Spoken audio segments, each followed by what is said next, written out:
Hey, Billy, you know what's awesome? What's that, man? Jim Henson, yo. You know, you are correct, sir.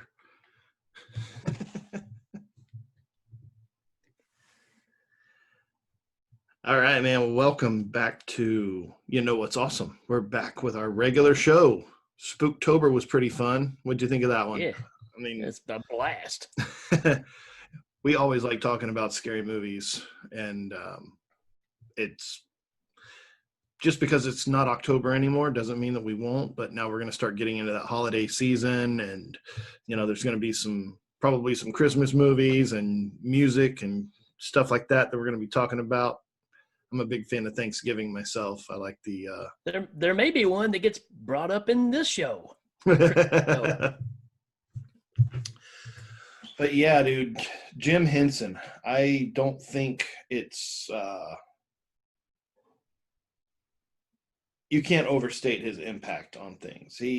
That dude changed a lot of just the way I'm not going to say a lot of us talk. I mean, with with teaching kids how to read and write and spell and pronounce things on Sesame Street. I mean, Right. singing songs and stuff like that in the Muppet Show, and Yeah. yeah, big Hey, big tying impact. tying back to the last episode, we even had the count, right? There's that horror influence again. Mm-hmm. The Count's awesome, dude. Like I think he was an underused character, but he's.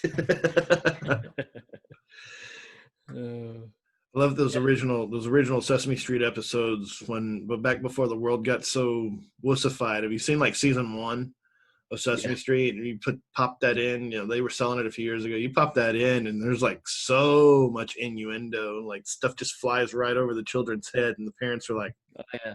"Yep." I mean, we could do a whole show just on Sesame Street, man. I mean, just the impact of that alone. But yeah, I mean, there's certain skits that will always just pop up in my head, man. The guy that walks into the music store and he's wanting to buy a nice, bright, shiny, and Grover's trying to find the right instrument. Nope, that's not it. you know, so I mean, there's certain things that the near and far, Grover doing near and far. Dude. Yeah. I can't. I was high school maybe, but yeah, somebody I was working with did that. We didn't have a hold button on the phone. Somebody called and wanted to ask the man, hey, can I please call the manager? So I set the phone down. I was over there getting the guy, and one of the teenage guys, I mean, I was a teenager too, but this kid was just a cut up. He turns the phone over and he's like, near? He'd like run away and go, more. So you got this customer on the other line. Oh, that's awesome. The yip yips, the Oh yip yip man. yip yip yip yip yip. No. Boing, boing, telephone. Yep. Yeah, I do that with my kids because it's an ongoing battle. There's no proper protocol. They want to play on the iPad all day and watch TV, right? Sure. And that's fine. I mean, I'm a kid of the TV. I don't care. But there has to be some break. I mean, there has to be a mental break where you do something that's not screen related. But then, of course, well, my older daughter, because she can read really well, and she just reads books all the time. But before she could read well, when we were still working with phonics and kind of just trying to get her up to speed, I showed her that video on YouTube. I pulled it up where they're like, book, book, book, book, book, and like, eat, book, and they chew on it like, nope, read. So now she's like, I'm bored. Can I watch TV? I'm like, no. She's like, what can I do? I'm like, book, book, book, book, book. She like just rolls her eyes at me. She'll snatch it out of my hand and go like, fine, and then go find the recliner and actually read it. But she's like, dad and his stupid puppet monster people. Stays with you, man. I mean, Guy Smiley. I mean, all these characters are just part of who we are. I mean, They really are. And dude, like, let me, I am and have always been the biggest fan of Sesame Street. That is probably one of my sure. earliest memories. I Yeah. remember, and I don't think it could have been this way. It might have been, because I do know when I was doing something for Scary Dad, I found a news clip. Wonder Woman and the Hulk ran back to back in the 70s. So whenever they were on TV currently, there's a thing for a very special, like a holiday special that's like it's like Wonder Woman and the Hulk will not be seen tonight, so we can bring you this other thing. Because I used to remember watching them back to back, but I used to I would take my nap and I'd wake up and watch Sesame Street, and then after that was Electric Company. That's right. And after Electric Company, then either Wonder Woman or the Hulk would come on. Like, it was on, and yeah.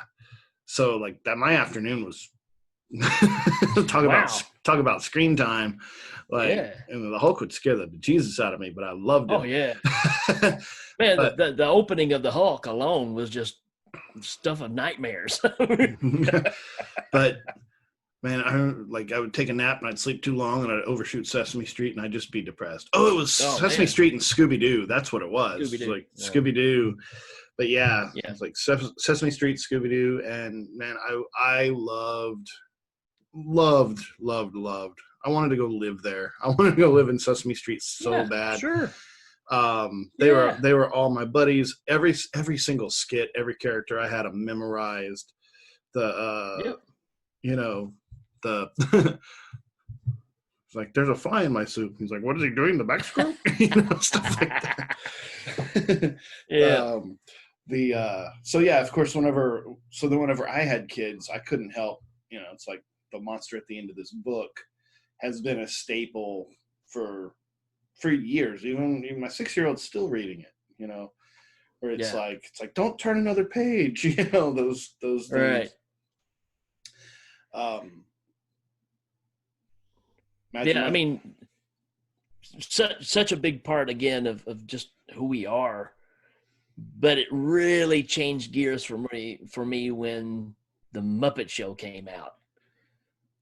I was all about the Muppet Show, man.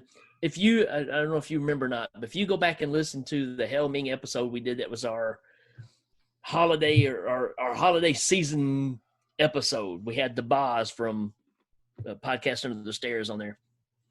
But the opening of that is the opening to the Muppet Show, where there's a knock on the door. Mr. Danny, Mr. Rick, you're already on stage in 5 minutes. I mean, it's exactly the way the Muppet Show started off, and that's where it came from. And, you know, I was just, that was my show. That was my show. And then when the movie came out, the Muppet movie, and you get that opening song. Dude, Rainbow Connection is one of the best songs that's ever been written. I mean, it is so Paul Williams, man. I mean, so good. And I saw not too long ago, they actually had a schematic showing how that scene was shot. And it's like they took the concept of hip waders and then just like tied up the top of the bag and like zipped the puppeteer in there. So he's got one hand sticking up to where he can control, and he's got his other hands controlling the banjo, but so that they could get a circular shot. But it's real water. Right. Like that's, I mean, he's sitting on a log, and they had to sit there and figure out because the camera's on a crane. But I mean, I tell you, I mean, all of this for a puppet. Right. That's the thing. That's where it took it to that next level for me, I guess, because Muppet Show and Sesame Street were set design. Hey, I'm hanging over this wall and I'm sitting here, my legs are hanging out. I mean, it was very typical puppetry kind of things. The movie just took it to a whole different level. I mean, even some stuff when you really start watching the Muppet Show and you go, wait a minute, pigs in space, and they've got them sitting in those chairs, and you're like, okay, so where's the people operating these at, you know? Yeah. And you have to start really dissecting how they did it. Then you get to the movie scenario, and there's a lot of stuff there. You go, man, imagine we give Savini so much credit for pulling off these effects and stuff, but this is no different. Mm-mm. This is pulling off scenes, not just an effect. This is scenes. And having to hide the actual, like having to hide the actor. Yeah. And like there's if you Google it, and I hope you guys do, if you're listening to this, go Google it right now and look, because there are some scenes that show, like, Jim Henson himself, because he was the voice of so many of these characters, but he's Right. like, he's sitting there and he's got his hand sticking up a puppet this way, and he's got this other thing, and he's got a microphone, and then he's like looking at a monitor screen to make sure that his hand motions and his, like, everything's matching up from the front, because it looks right from where he is. And it's just like, I mean, yeah, they didn't just dial it in. Like, they had to show up and they had to really think about how this is going to work with the blocking, the props. Like, you don't think about like how hard it is to make a frog play a guitar on a log. He's a banjo, sorry, but you don't think about how hard that is until you realize that you've got to submerge the actor completely. Like, he can't be above water. Right. And it takes away, like, you can't make a motionette out of it either, because then that takes away the whole puppet concept. Like, if we can just make animatronics, then it's not what the Muppets are. So, and I'm sure they had some every here shot. and there. Yeah, every shot though. I mean, you've got to think about even something simple like, let's have Mel Brooks put Kermit into an electric chair. Okay, how do we do that? Mm-hmm. You're having to think all these things through, right? I mean, there's not a, and I'm sure that's where they ran into things here and there, such as, in this scene we want Kermit riding a bicycle, which that's where you start getting into a little more snazzy effects to make that kind of stuff happen. And I've always just been blown away by that movie. I love everything about it, all the songs. Muppet movie to me, and I know people love Danny from Hell Ming is a big fan of Great Muppet Caper. I think that's his favorite one. I never liked Charles Grodin, the actor. Oh, really? After that, because he was such a jerk in Great Muppet Caper. He was a jerk. He was a jerk. I just couldn't make myself like him, because it was just like, I mean, he's a good actor, obviously. But I'm just like, I hate that guy. That's awesome. I mean, again, and we're just scratching the surface here, man. This is from Sesame Street to the Muppets.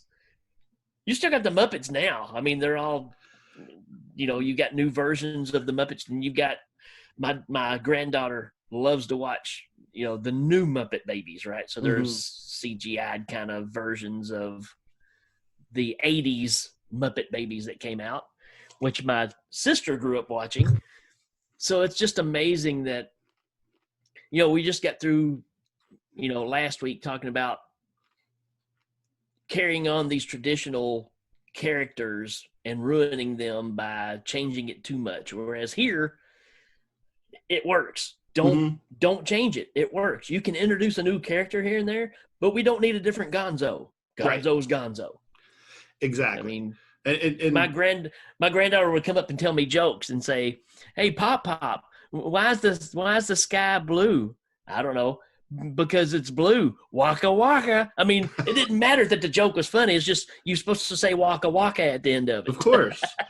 And that is awesome, because speaking of jokes and kids not being able to do them, my daughter was like 4. She's just sitting there. I'm like, "Hey, Juliet, why did the chicken cross the road?" And she looks at me, and she goes and walks to the window and looks outside. And she goes, "Dad, are you just joking about there being a chicken?" I was like, "Well, I was trying to." She goes, "Well, it's not funny. Stop it." And like goes and sits back down. I'm like, okay, so I didn't land, but that's one of the funniest jokes I've ever told. Like, she got up and actually looked outside, and like, I mean, it's almost Christmas Vacation, right? Hey, I heard Santa Claus was on his way. You serious, Clark? You know? That's great. So yeah, so how old were you when you realized that Yoda and Grover were related? Yeah, good question.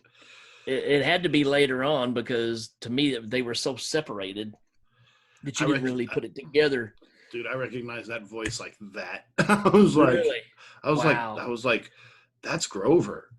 Like, Well, just full when it stop. happened for me was I was watching the Blues Brothers, and Oz is at the beginning of that movie, you know, in the jail where he's giving, you know, Jake back all of his stuff, and he started talking. I was like, that guy sounds like Fozzie Bear.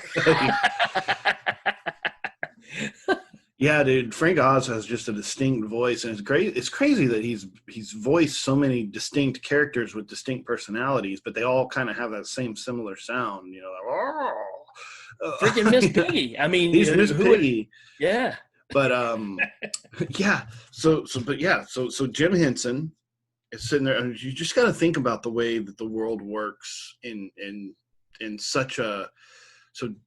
Jim Henson, obviously not him by himself, although he was a powerful creative force. But yeah, he had Frank Oz as kind of a right hand man as far as creatives and stuff. And they're sitting there making foam puppets for children's shows, and they get approached by George Lucas. We need you to make our Jedi yeah. Master. We need you to do Right. to bring it to life. Can you Yeah. imagine that phone call? Can you just imagine you're just sitting at home, flipping through the TV guide, like making some notes about, the whether or not you want to make a green Muppet or a purple Muppet tomorrow, and then hey, please hold for George Lucas. we need you What? we need you to create and animate Yoda, among other things. Like one of the greatest characters in history. Yeah. And even now on Mandalorian, the child is a puppet. Like Yeah. they're not turning him CG or anything. The whole rest of the show is CG. He's not. Because You hope they learn their lessons because to everybody's thinking, Yoda is the one that's in Empire and Return of the Jedi. All the other variations, it just doesn't. It's amazing how it just doesn't. It doesn't work. you don't like him that much. I didn't anyway. Like he's not all mysterious. He's just kind of grumpy old guy. Yeah, it's just there's an Empire something about him. Go ahead. Empire and Jedi, he was crotchety, but he was also mystical and far-seeing. He's got that Mr. Miyagi, samurai ninja thing. In the prequels or whatever, he's a grumpy old administrator. It's not as cool. Yeah, and just I don't know, man. There's something about it being. I don't want to use the word real, but for it to actually be something that you're communicating back and forth with just makes it work better. And I'm glad that they realized that people would rather have the puppet version of Yoda than a CGI version. And I think that says a lot. And they're real. They're there in the room with you. That's something. Yeah. And I think too, if you look at how many people between Sesame Street and Muppet Show as well, how many guest stars they had on there, like celebrities, right? But you often think about celebrities going on a show like that as, not to sound negative, but they're self-serving, but they're also professionals. Like I'm not going to come on here and have my time wasted while right. To be on a children's show. Like, no, the people running the Muppet Show, the people running Sesame Street are professionals. They know their stuff. They're not, they're not going to show up and just like make you sit around waiting while they got it all lined up. But then whenever they're talking to those puppets, they're really there and they're talking back. They're real personalities. Absolutely. So, and that was think about the kids on Sesame Street when they would lean over and give Kermit a hug or, kiss his face stuff. That's real, dude. It's Oh real. yeah. I mean, and you can't replace that. Yeah, the what was it, the cutest one ever, whenever they're trying to sing a song and she like reaches over and gives him a hug. I mean, Yeah, it's so cool. yeah. So then, Cookie Monster. Old Tom, Oh, they got Tom Waits to do the voice of Cookie Monster. Oh yeah, man. I mean, and Cookie Monster obviously would be who I was the biggest fan of. Oh, I got in so much trouble. I got in trouble. I pulled a Cookie Monster at the dinner table one time. Yeah. And one time I decided to look through my toy box and fling everything out of there like Ernie does. Like Yeah. Yeah, I emulated these guys a little too much sometimes. Sure. Hey, my problem was I was cool. I was doing, and Ernie was a big one too, man.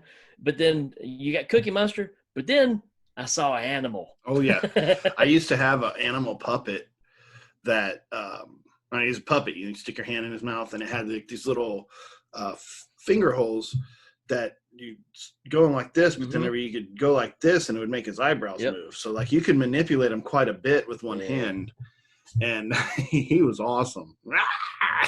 That's so cool, man. I mean, here I am, 8, 9 years old, and just getting my first set of drums, and the Muppets have Animal playing drums. Yeah, I was hooked. Without a doubt. And again, when he's in the movie, and of course he ends up he kind of saves the day, really, right? Because they make him real big. I'm like, there you go, man. Dr. Teeth, man. I've always loved Dr. Teeth. Man. The whole band. Well, and their music was so good. Like all of the songs on Sesame Street, all the Muppet Show songs. I mean, they had great writers. And again, it wasn't nobody was messing around. Like they had great stuff. Like you said, the Great Muppet Caper, whenever it starts off, because they've hit it big now, and it's like it's a movie starring everybody and me. Right. Like, and me. It had just all those cameos and stuff, and it was so cool. So then you've got on your resume, you've got Sesame Street, you got the Muppet Show, you got Star Wars. Then you start breaking off and doing things like the Dark Crystal, which I didn't realize that Frank Oz did Little Shop of Horrors. I mean, I knew it was like the puppetry, but yeah, Frank Oz did Little Shop. He also did Dirty Rotten Scoundrels. I did not know he directed Dirty Rotten Scoundrels. Wow. With Steve Martin. Yeah. There are no puppets in that. But it is a great movie. I mean, come on. Steve Martin, man. I mean, what can you do? Steve Martin in the Muppet movie was hilarious. Remember, he was the waiter? Mm-hmm. He was so obnoxious to him. It was hilarious, man. I mean, and that's the beauty of it, because you're supporting Jim Henson, right? So there's nothing cooler than when all the celebrities want to be a part of your universe. Mm-hmm. I mean, it's one thing to, I'm sure they got paid to do it, but deep down, they wanted to be a part of that. Oh, that certainly. Says a lot about Jim Henson right there is, that impact. Well, heck, I mean, look how many actors you have now that are involved with the Muppets that totally grew up on the Muppets, right? Yeah, people like Neil Patrick Harris and stuff that are just like, like I'll jump in here and MC I'll this do show. Whatever, right? I'll do whatever you want me to do, right? And I don't know, man. I think that's one of those gifts that we've been given for our age group, and it's kind of timeless, right? I mean, we lost Jim Henson, but the spirit of the whole thing, that seems to be the reoccurring theme to a lot of these things we talk about. We forget about the spirit of all this stuff, the soul. So Jim Henson was what made it happen, but the soul lives on. Oh, yeah. And that's what's incredible about this. But yeah, no, man, getting back to what you were saying, the spirit of things. I remember when Fraggle Rock first came on, that was another one. Yeah. I don't remember exactly how old I was, but I remember it started off with kind of a pre-credit roll, and it's like it started the thing, and it was just like, oh, this is what's going on. And it was when his uncle left to go explore the outside world to get help, and so that was before the title thing or whatever. And I was just like, this looks awesome. And then they had that camera going down the hole, following Gobo through and watching everybody play and sing and dance and everything. I was just like, yep. And of course it couldn't already be bizarre, but then you had the singing trash heap, Yeah, the trashies, man. Yeah. The uncle sending back his postcards, talking about crazy stuff, and it was like just describing things and like mundane things in just really bizarre ways. Yeah. Fraggle Rock was about perfect. It was so good. Great show. My sister, like I said earlier, and that was the show where she kind of latched on. I mean, you had Muppet Babies and you had Fraggle Rock, and she was all about red. I mean, every toy she kind of had at the time was red, so yeah, I loved Fraggle Rock. I liked Wembley. I always thought he was funny. Wembley was great. Yeah. He's just nervous and but yeah. The doozers, man. I mean, just building that construction all the time, and then for them to just come along and eat it. Yeah. I always wanted to taste some of that. That looked good, because they're always like, like it's so good. It's so good. But then like they had that one episode where she got all upset that they were eating their construction, so she made them stop eating the construction, and she's telling them why they shouldn't eat the construction. He's like, He reaches over and grabs a piece and starts chopping on it. Like, there's all that inside stuff. Even when they're trying to be serious, they're not that serious. Like they've got an important message, but they're still going to have their little jokes. And so to tie this in, because we were talking about earlier about, I said possibly even bringing up a holiday movie as well. I'm the biggest fan of Emmett Otter's Jug Band Christmas. I mean, it's every year. I'm watching this at Christmas time. And a few years back, they showed it in Nashville on the big screen.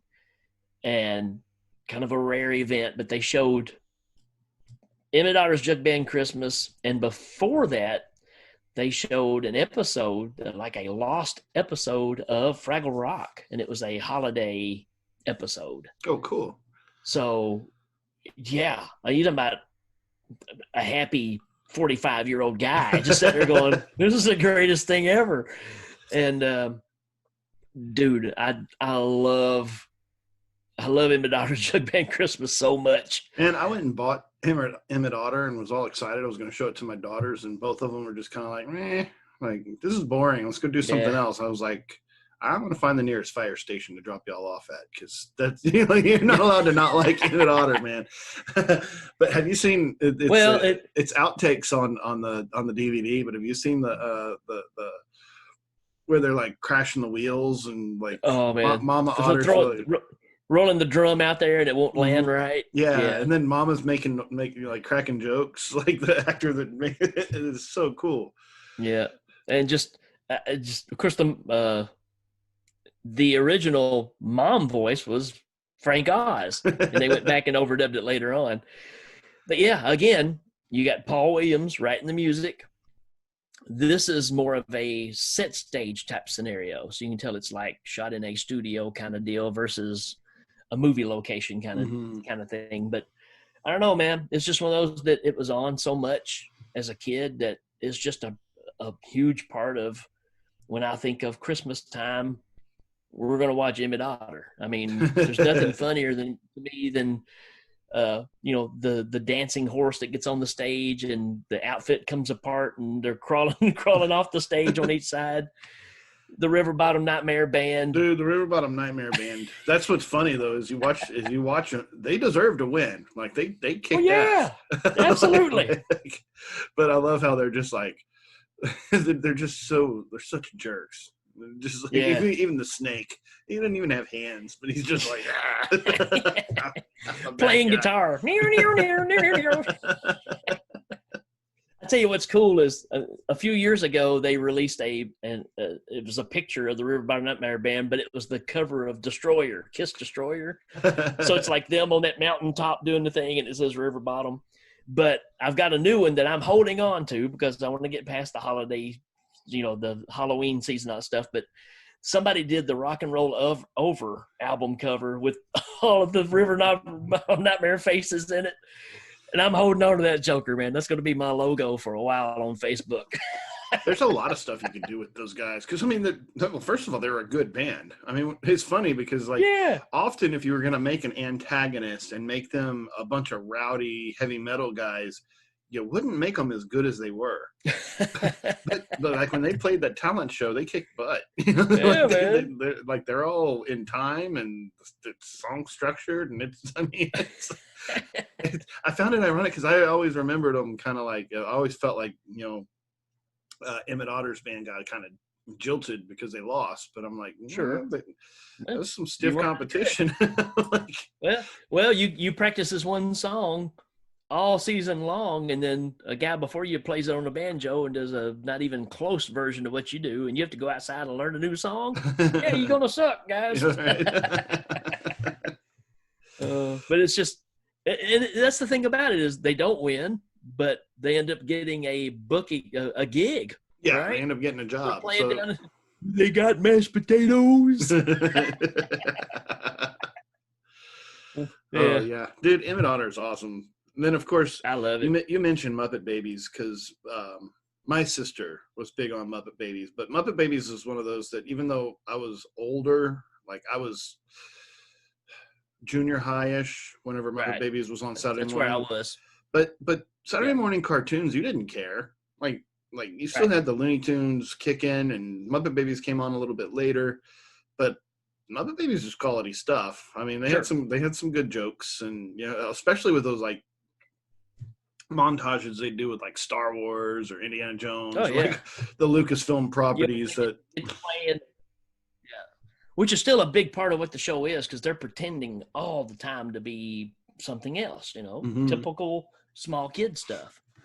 So I have to be Mojo Jojo all the time from Powerpuff Girls because my granddaughter is obsessed with Powerpuff Girls. So my wife has to be Bubbles or whichever one she is, and I have to be Mojo Jojo. So my wife and I were just talking. Our kids are. I mean, the time goes by so fast, and I love the fact that we're talking about children's TV shows and stuff that we were kids and stuff. But so when our little one, when our first daughter, she would wake up and she'd start playing quietly in her bedroom. She was very polite. She didn't come and bother us. Well, we just told her that you wake up and you can play with your babies in your room. Just don't come bother mom and dad, And then one of us would hear her in there waking, moving around, and tag you're it. Like you go in there and hang out with the kid. So like we're talking like on a Saturday morning, right? So you go in there. And it was the cutest thing, but it was also super awesome because Juliet would be like, we're playing babies. I'm like, okay. She's like, you're the baby. Mm-hmm. I'm like, okay, what do I do? She's like, you lay down, close your eyes, be quiet, and don't touch. So you just lay there and you'd have the little one tuck you in, like she'd get her blankets and tuck you in. You could just sit there and take a nap while she sat there puttering around, like playing with her dolls and doing her thing. Like it was awesome. So we get that extra little time, you're in there like technically I'm playing, but you're not letting me touch anything. So I'm just going to lay here and snooze a little bit. Then every now and then you'd wake up and she'd be cuddled in next to you. It was very, very sweet. But Then she said she didn't like Emmett Otter. And I was like, yeah. Go stand outside. Yeah. I mean, it's just one of those that you just kind of grew up with it. And, I don't know. It's just one of those that pulls at the heartstrings because, you got Emmett who's, lost his dad and it's just him and his mom, which really hit home with me because, for a big part of my life, it was just me and my mom, they had split. So yeah, I really related to that. And of course, the fact of how poor they were, and putting the hole in the wash tub to try to do something good for his mom, and the whole sacrifice thing there, and then they still lose. It was like, dang, pretty kind of dark. It's like the gift of the Magi, right? But yeah, man, so, I love that. Well, and Jim Henson was never afraid to go dark. I mean, No, no. You saw those. I'm sure you've seen the coffee commercials that he did before he became famous. Yeah, where they're just ultra violent. It's like, what do you think of such and such coffee? He's like, I never heard of it. He's like, boom, blows his head off. He like turns the cannon on you. It's like, what do you think of it? It's like, it is great. But did you ever see a movie called The Christmas Toy? This we had on an old VHS, and it was my sister's, but I'd seen it enough because she used to just play her movies all the time. She sort of had she didn't sort of have, she just watched her movies, right? But The Christmas Toy was about a bunch of toys in a playroom, so sort of similar to Toy Story, that if the adults would come up, they would freeze and fall down. The difference was they would freeze and fall down forever. Like basically they'd get killed. They would die. If a human came by, like they could, I just as soon as I pulled it up, I was like, oh yeah. Yeah. But they could move around until if they got caught, then they were dead. Right. So then when Toy Story came out, I was like, oh, this is kind of similar to that old Muppet movie that was out very much like years and years ago. And they even fall down, but they don't die.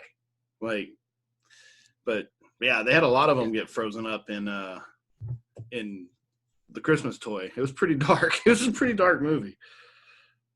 Yeah. But then again, there was a lot of those. Yeah, it's funny you said that. It totally went blank, and then when I saw the picture instantly, I was like, oh yeah, I remember that. My daughter grew up liking Muppet Theater. They put another video out where they're doing the classic tales of Rapunzel and all those stories, and they watched those. My wife and Sierra, they wore that stuff out, and the shoemaker and the elves, but they weren't elves, they were Elvises. So they were all making blue suede shoes, and they go all the time. Yeah, great stuff, man. Again, the old Sesame Street skits where I'm thinking like Jim Henson, and it's probably not necessarily even him, but it's like Placido Flamingo or Mallard Fillmore. It's like you're name checking an old, like a president from 100 years ago. Right. That was not even a very popular president, but here we go. You know what I mean? Placido Domingo, he's an opera singer. So how many 4-year-olds are going to know who this guy is? you know? Ironically, my daughter did for some reason, but because my wife is a big John Denver fan, and they did a big song together, and my daughter grew up hearing that, so she knows who Placido Domingo is. Then the 12 Days of Christmas, or that Christmas album with the Muppets and John Denver, that's one of the best Christmas records ever. We listen to it every year. And you can't, I mean, and it's also, I don't know, it's not played on the radio where they play but if you're tired of the traditional Christmas carols, get that record. John Denver and the Muppets, because it's so uplifting and classic. Yeah. Like, there's even a song from Emmett Otter's Jug Band Christmas on there with John Denver singing it, and the 12 days, or the 12 Days of Christmas with Beaker back there, me. And Miss Piggy, 5 golden rings. Dude. So much classic stuff. And we didn't scratch the surface on some of the skits. Like again, Oh with the Muppet yeah, Show, like pigs. You mentioned pigs in space, but you've got the critics. yeah. You see Oh exactly yeah. what Jim Henson what Jim Henson thinks of critics, because he just makes two specific characters who just hate everything and whose job is to just think everything They're the sucks. best, man. They're the best. Absolutely. I love Sam the Eagle too, man, because it's almost the same dry sense of It's all humor. grumpy. Yeah. And again, just getting to the movies, right? You talked about Dark Crystal a little bit, Mm-hmm. which has kind of made a comeback, right? Because they kind of did a follow up to that. Let's not forget the Labyrinth, man. I mean, Yeah, Labyrinth is. I started watching it again. My wife was like, "Yeah," she was like, "This doesn't really hold up." I was like, "I kind of disagree. I think it actually is better." Um, but then again, I'm one of those that I kind of go back to. I kind of can go back and appreciate things differently than I used to. right. Like Yep. when it came out, I kind of accepted it for what it was, which was just a fantasy movie with some Muppets in it. Whereas now I can Yep. see kind of what it took to actually make that happen. You know what I mean? Right. Like the way the cameras move and the way that the puppets move and the interaction. Um, Yep. yeah, it takes Yeah. I mean, it's it's those movies were huge too, man. I mean, even like I said, I mean, would youth get into it now? Probably not as much. There is cult followings for both of those, mm-hmm, but they're so unique and it's pure fantasy. So anything can happen and you're okay with it. It kind of works in that universe. And that's what made to me that's what make those still stand up like they do and stand the test of time, because you can redo those as long as you keep that structure in place and you keep it mystical. mm-hmm. That's the magic of it. It's it's hard, and I noticed again. I mean, we talked about it's hard for old purists, like whoever voices Kermit the Frog now or whatever. It's like it just doesn't sound the same because it's like, Yeah. you know, you could tell the difference whenever Walt Disney stopped doing Disney. Like, and Walt Disney died long before I was born, but you watch the old cartoons and you can tell the ones that he voiced versus the ones that Right. came later. You know, when you had that specific, especially certain characters like Ernie and Kermit and stuff that just had a distinct. I mean, Henson had a very distinct voice, same as Frank Oz. I mean, like, Oh yeah. you Yeah. you have to know that those were fun days, sitting around rehearsing, coming up. You know, it's like, hey, I just came up with a new character. You know, like, rah, rah, rah. Right. No, how about more of a low growl? Rah, rah, rah. Okay, that's what we're after. You know, like that would have been a lot of fun. You know what I mean? You know, one we didn't even touch about it's the witches. You kind of forget that being Henson. Yeah, well, I was gonna I was gonna mention it because they're coming out with a remake, and so my daughter wants to be me. She wants to read horror, watch horror movies. She wants to read horror novels. She wants to do all this stuff, but she's only 9, and her mom's like, nope, like Right. so. But she read the Harry Potter novels, right? So Mm, if you read the book, you can watch the movie. Well, Harry Potter's full of all kinds of horror elements. You know, they got all yep. the ghosts and the wraiths and the dementors and the murderers and the killers, all kinds of scary stuff, werewolves and whatever, Right. shapeshifters. So, and it's a lot scarier in the book than it is in the movie. So she watches the movie and she's mad there's not more monsters because they left out this whole thing with all the extra monsters. Yeah. So she watched Jurassic Park, but she read the Roald Dahl book, The Witches. Then Mm, she found out there was a movie, and I had to be straight up honest. I was like, that movie is pretty rough. I mean, yeah. the makeup effects. I was like, Angelica Houston. Like, I love Angelica Houston. Don't take this wrong. Sure. But Yeah. Angelica Houston's frightening without makeup on. True. I mean, she's just very intense Yeah. and got that kind of evil sort of way about her. Right. You put that mask on her, just, I mean, it's Yeah. horrifying. Yeah. It's my daughter's favorite movie. She loves witches. Wow. She puts it on. I was like, I walk through and they're all like, "Rah," with their feet and like ripping their faces off, and she's just sitting there like, Oh, wow. yeah, yeah, it's good That's stuff, awesome. man. Yeah. But she didn't like Emmett Otter, so we're still on. Yeah, you know what? It is a little slower paced, but there's just some things in there, man. It's a I don't know. To me, it gets better with time because you have to get pulled into a lot of the dialogue with that one, right? Because you're dealing with the poor factor of this family and how they get by, just doing local work for people, and it's tough times. It's a little bit of a slow burn, but it's also a holiday movie.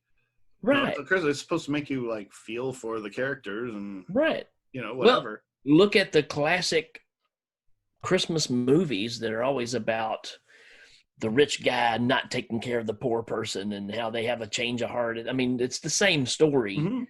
It's just you're more identifying with them because you spend 90% of the time with Emmett Otter and his family. So, right. But yeah. And also, I mean, when you buy the DVD, you get the version that didn't have Kermit in it. and I specifically remember watching it as a kid, and I was like, well, wait a minute. Because there's a scene where Kermit's riding the bicycle and he's coming into, the hollow, and, Chuck and them pull up in the car and take a scarf. How about the scarf? And I found a copy where somebody had got the original footage and put it back in there. So I actually have the DVD copy that you can purchase, and then the version where they put the Kermit stuff back in, because he's even in the club that they're playing at that night, And why that's did they how take him out? Do you know? I think it was a rights thing for some reason, because I mean, I'm sure it had to do with they didn't have the rights to have Kermit in there, I guess, to re-release it. Oh, maybe for the re-release. Yeah, that's a good point. Yeah. Yeah, it's weird how those it's weird how those things work, Yeah. But yeah, it's good to see Kermit in there, though. That's the way it's supposed to be. Of course.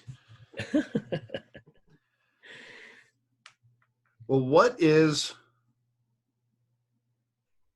other than Emmett Otter, obviously, but out of all of them, like, what would be your top 5 characters? What's your, like, between the Muppets, between Fraggle Rock, I mean, I've got my list. I mean, oh, really?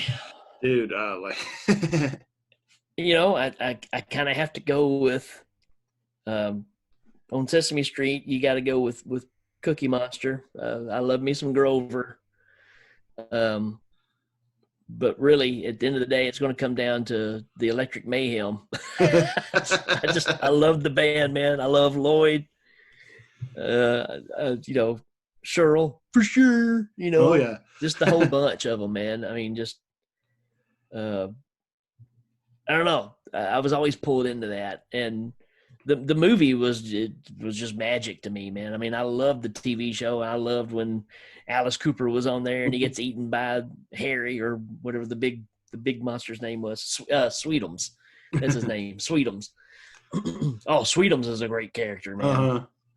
Hey, you said he's gonna take me with you, He's running down the road. Yeah, fantastic. Yeah. So what you got? What's your list? Well, I mean, across the board, it's really hard because there's so many great ones. But in Sesame Street, certainly, like Ernie, Kermit, like pretty much all the ones that were voiced by Jim. I always loved Big Bird, but I liked Snuffleupagus a lot. Sure. Yeah, who didn't? The imaginary friend, and he was just so bizarre looking. But I always liked elephants, and it's like, how can there was, for those of you who didn't know, for the first couple 3 years that Snuffleupagus was on Sesame Street, he was Big Bird's imaginary friend, right? And it was a running gag because he was huge, right? And, like, took a couple of people to carry his costume around, to animate him. But he would always disappear before anybody saw him. Yeah. And he would walk slowly. Oh, bird.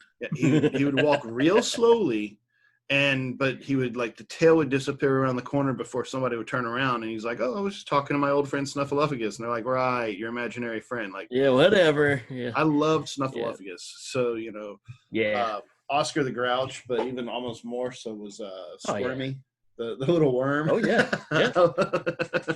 Yep. But yeah, Freaking Guy Smiley, man. again, Yeah. I mean, he was just Kermit with teeth, right? I mean, right? he didn't have teeth, but I loved his then you had the magician, which I can't remember his name, but he'd always The say, Amazing Mumford. Mumford. A la peanut butter and jelly sandwiches. Yep. And then on the Muppet Show, of course, you have Electric Mayhem, but Animal number one, he's the man. But then the Swedish Chef. Yeah, man. The funny thing is, I've got some tracks just on my hard drive from back in the LimeWire days where you could just pull up to a torrent site and pulled everything down.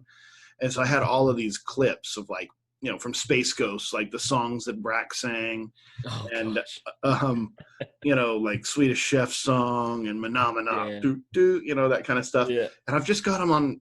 They're on my iPhone, so they're on my Bluetooth, and so you'll be jamming, we'll be sitting there cramming, 80s hair metal, and then the song will change, and it's do do do do Manamana, do do do do, and my daughters just absolutely just fall over laughing at anytime so the Swedish Chef comes on.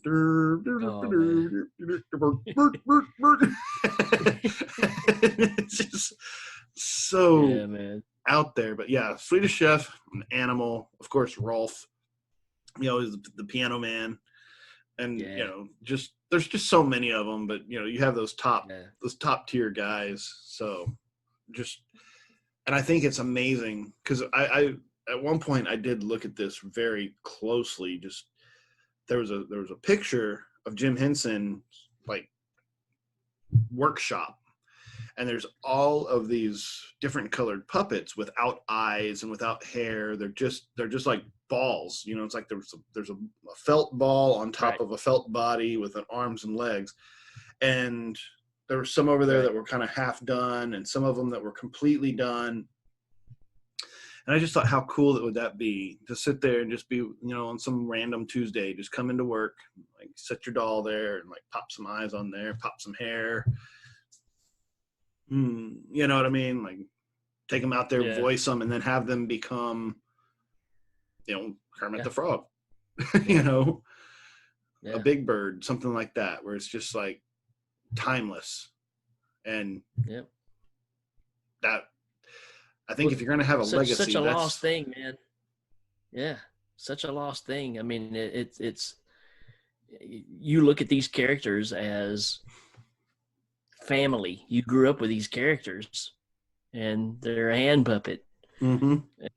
It's just amazing that the impact that's had on us. Seriously, yeah. So yeah, we're all up here, old crotchety old horror movie fans, and they're getting all, oh man, but you remember Sesame Street? That was the bomb, But that's what Awesome Podcast is about. That's right. It's not untrue because Sesame Street is, and of course, then you've got the Count. Yeah. Now, have you ever seen the videos where they edited him out, where it sounds like he's saying something bad all the time? And he sings a song. I've seen quite a few of those. Oh, so funny, man.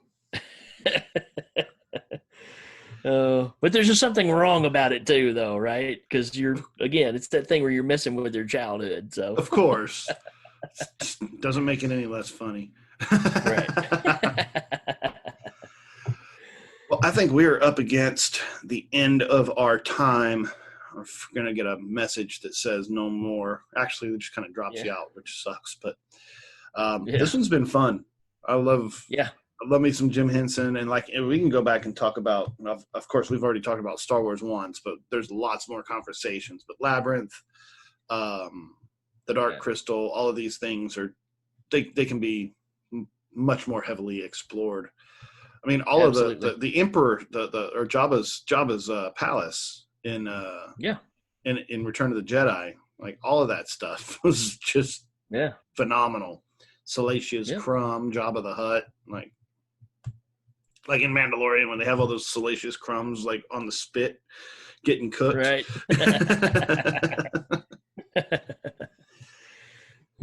But cool. Well, hit us up on all of the stuff. Facebook, Right. Instagram, YouTube, Twitter, probably some others I don't even know about, but we're always there. Yeah, if you're not checking this out on YouTube, I highly suggest that you do, because we're starting to do the video formats for these, and we're hoping this is working out good. But just go over there and check out the page, because we're posting a whole lot of cool stuff just on the YouTube page itself. So check it out. Do it. Yeah, because then next time we'll start having like toys and, it'll be like. Right. We're going to make our own Muppets. That's it. I did not see you playing with your dolls, sir. Well, cool. Well, it's been fun, and we will see you next time. Take it easy. Adios.